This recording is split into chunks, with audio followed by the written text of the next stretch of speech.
Hi, welcome. It's Meredith. I am here with our message for Monday, the 28th of September, 2020.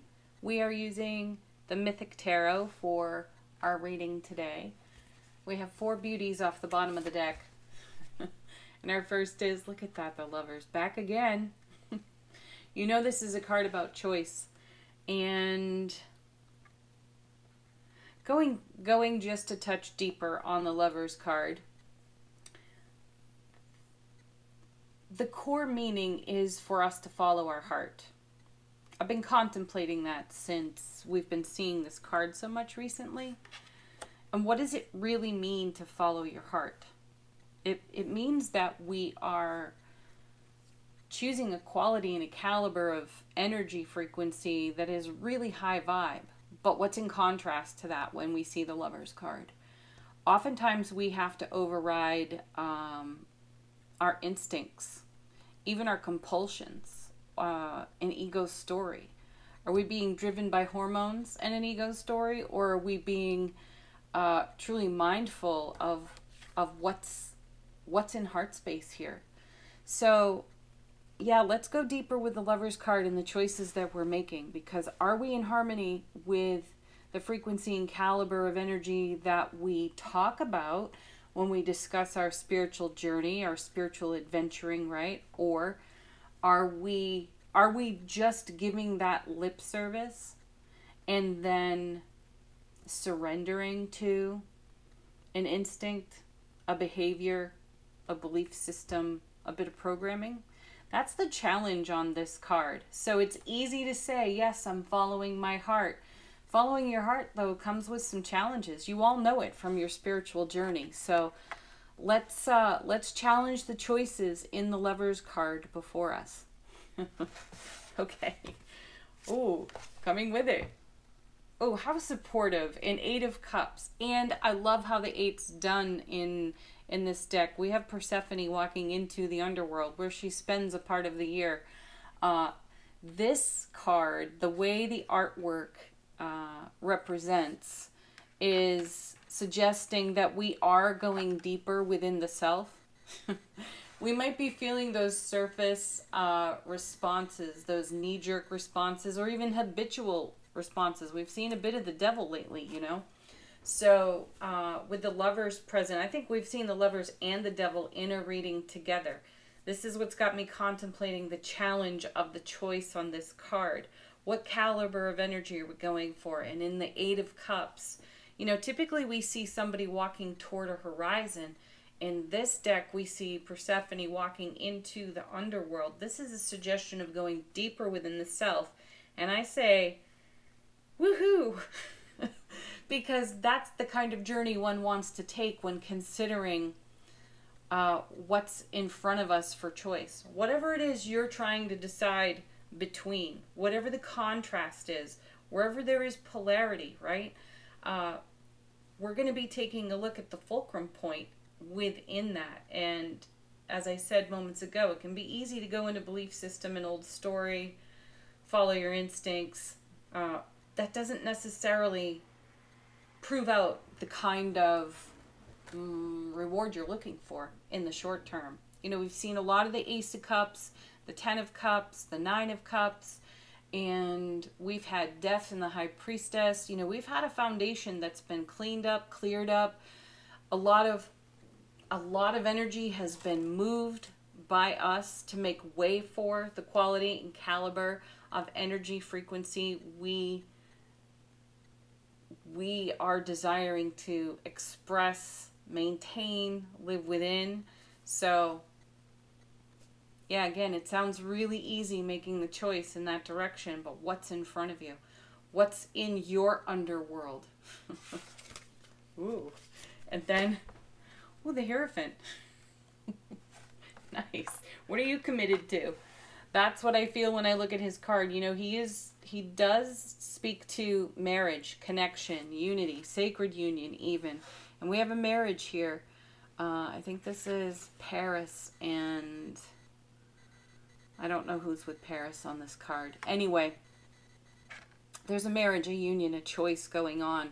And here again, We're taking a look at frequency. We're taking a look at how we're leveling up in our world. And the Hierophant is represented by Chiron in this deck, and Chiron is the wounded healer. So if we're going into our own otherworld, I like that. We are going to shine some light on whatever it is that could have us choosing outside of the realm of Ten of Cups, Ace of Cups, Nine of Cups, right? So the inner journey work becomes very important, because the Hierophant is asking us, what are you aligning yourself with, right? And is it an old story? Is that old story comfortable? And is the comfort more compelling than the quest that beckons us deeper? Go for the quest that beckons us deeper.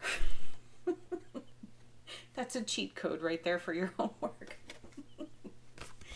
And then we have the Page of Swords. Oh, communication. Good. You know, I see the pages as scouts. You know, they kind of scout out to the horizon for us, and they report back. So the initial feeling here is that we go a bit deeper. We have some enlightenment, Hierophant. We bring that back into deeper consideration within our conscious waking awareness, and we make a choice in a direction that is absolutely in harmony with heart space. Now, a lighter message on this set of 4 cards is there is some sort of union. It's a coming together, a weaving together of energies. The Page of Swords, I feel, has a connection to how we're speaking our heart, how we are in good, clear communication with other people at this time. And within that communication, how are we weaving energies together? That's the question. What choices are we making there? How are we investing our precious, sacred energy in other relationships? And now we have the Tower. We have Poseidon about to take it out. It's already in pretty bad shape, by the way, so he's not going to have to work too hard there. So we're bringing down a Tower while we're at it, while we're in consideration of choices and decisions before us. I'm also feeling another intuitive message as I look at these cards, that there's some kind of order that we think out of belief system we have to do things in. And I don't really feel that that's necessary. It doesn't have to fall like, whatever the situation is for you, it doesn't necessarily have to fall like dominoes in some orderly fashion. I also intuitively sense language like, well, when this is done, then I can. Well, what if you can do it all at once? What if you can take down this Tower and unify energies and make a heart space choice all at one time? You know, we've seen the Temperance card plenty as well. And there's an alchemy in that mixture, you know, so it's a blending of things. It's a unifying of energies, and it's a unifying of things that may not have come together before. Maybe you've always done something in an orderly fashion, and this time you're going to go about it with a scatter approach. That could be more fun, right? What's going to happen then? Though perhaps you're also staying in heart space with it. And then we have the Four of Pentacles. Okay, well, with the Eight of Cups, that's a super stable card. Super stable inner exploration. That's great. And then Four of Pentacles, it's a card of grasping sometimes, hanging on to things. And what are you hanging on to for stability as you stand next to this crumbling tower? And it's a tower you yourself are taking down. So what are you hanging on to? I feel as the walls come down on the top tower, that's revealed to you. It's also revealed to you in the enlightenment of the Hierophant and this inner exploration in the Eight of Cups. I feel like we come out of the experience of these 3 cards kind of hanging on for dear life a little bit. Because we boldly, bravely started speaking a new language, a new love language with our own selves, and it's rocked the foundation in a way that maybe we didn't anticipate, but it's still exciting, and we're going for it. We're actually going to let go, because the hanging on, the grasping, the holding is something of old behavior, comfort, familiarity that the devil was showing up in the readings previously to shake loose for us. And then we have, oh yeah, look at that, the Chariot. Yes, this is more woohoo energy for me in the reading, because I sense we let go. Wouldn't be shocked if when we pick up Angel Answers we see let go, because clinging, grasping, and holding is not going to produce the desired result of the choices and decisions before you off the Lover's card if you're following your heart. If you're following your heart, there's some aspect of a free-for-all, chaotic scatter in it. And it's the excited anticipation. It's the, what is it? Some people call it nervous excitement. And there's a little bit of an adrenaline rush here when you look at the Chariot, right? Because it's dynamic movement forward, and you're headed down a track, you're headed down a path, and you're taking a look at a whole new landscape, which you've been talking about here in the Page of Swords. Now it's actually in development. It's got roots, it's got traction, it's got wheels. Nice. Okay, next. Oh, look at this. Beautiful. More stability here. King of Pentacles. This pays off, okay? This may feel like an energetic inner gamble to separate yourself from an old pattern that is so familiar, that is maybe linear, orderly in its prior incarnations, but deciding to do it different. Do it in the way you've been talking about it. Following your heart for real. Not just talking about it and then doing the opposite. You're actually doing the things you're talking about. You are aimed at that horizon. It's exciting. It's joyful. You have tons of support and stability in spite of the fact that you're tearing down a tower. And it is the decision itself, Lover's card, to do things differently, to catch yourself in the act of speaking over your life in such a way that you speak in a limited fashion. I'll be happy when. I'll be happy if. You know, what's the when and what's the if for you? What if you just hop in that Chariot and you're like, yeah, I'm the King of Pentacles. I know that everything that I do is important, and it pays a reward presently in the utter joy and satisfaction of following my true north. Right? And it will continue to pay reward forward, because the level of joy, the level of passion in your creative self-expression is so fulfilling that it continues to fuel that Ace of Cups that we continue to turn over in the cards, right? So that's stable energy. It feels a bit touchy, feels a bit tentative at first when you decide to let go of this linear and or limited way of thinking or speaking over your life, but the reward of joy, happiness, passion, authentic self-expression is just so fulfilling and satisfying. And then, nice, Three of Cups coming with the King of Pentacles. I love this. This is the marriage of Psyche and Eros in this deck. And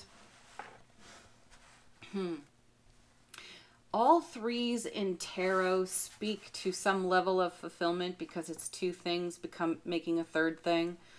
There's more alchemy there. And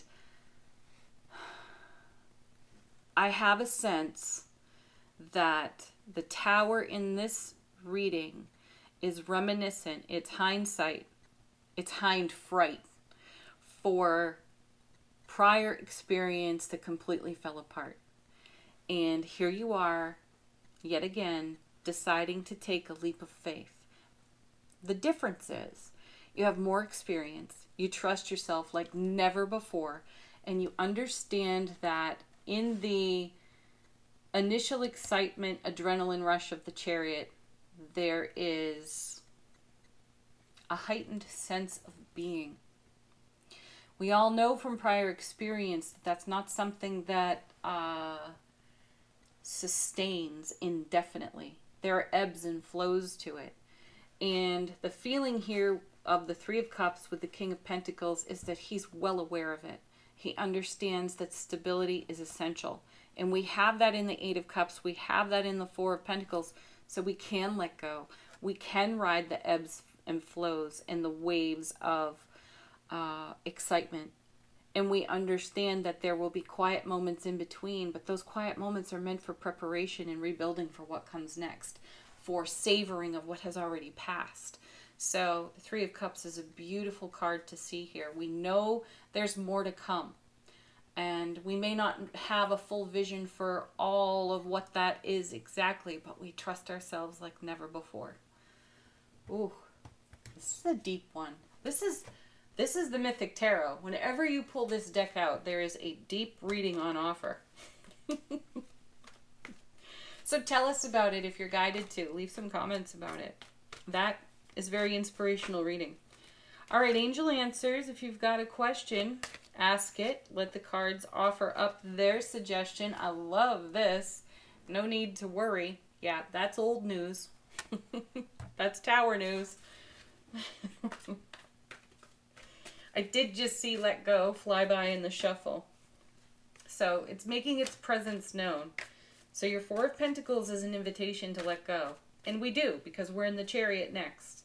Though we have that mastery and stability of the King of Pentacles in the celebration of what's unfolding from the choices that we're making in a non-linear, limited fashion. Nice, right? Yeah. Emphatic success.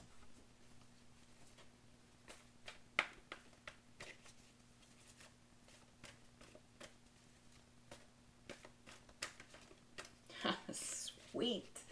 This is an excellent confirmation trust card. Trusting ourselves like never before. More expansively than ever.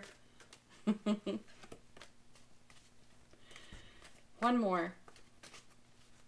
Yeah. Beautiful, emphatic yes. Yes. I love that.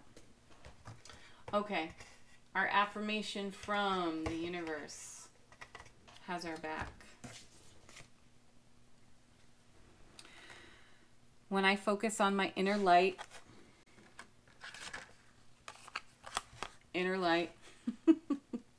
I see the world through the lens of love. Yeah.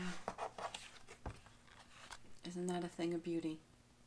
I know it. It's so simple, so easy to say. Like I mentioned at the beginning of the reading, just follow your heart. We all know when we followed our heart that it has brought out a complexity that none of our intuitive gifts could have predicted for us. But I say keep leading into it, no matter what. Keep choosing love, keep following your heart. There's no need to worry. You are emphatically successful. The universe is saying so because you're trusting yourself. Yes. Okay, everybody, have a beautiful, beautiful Monday. Thank you for watching. Peace, happiness, love, joy, playfulness. Namaste, of course. See ya.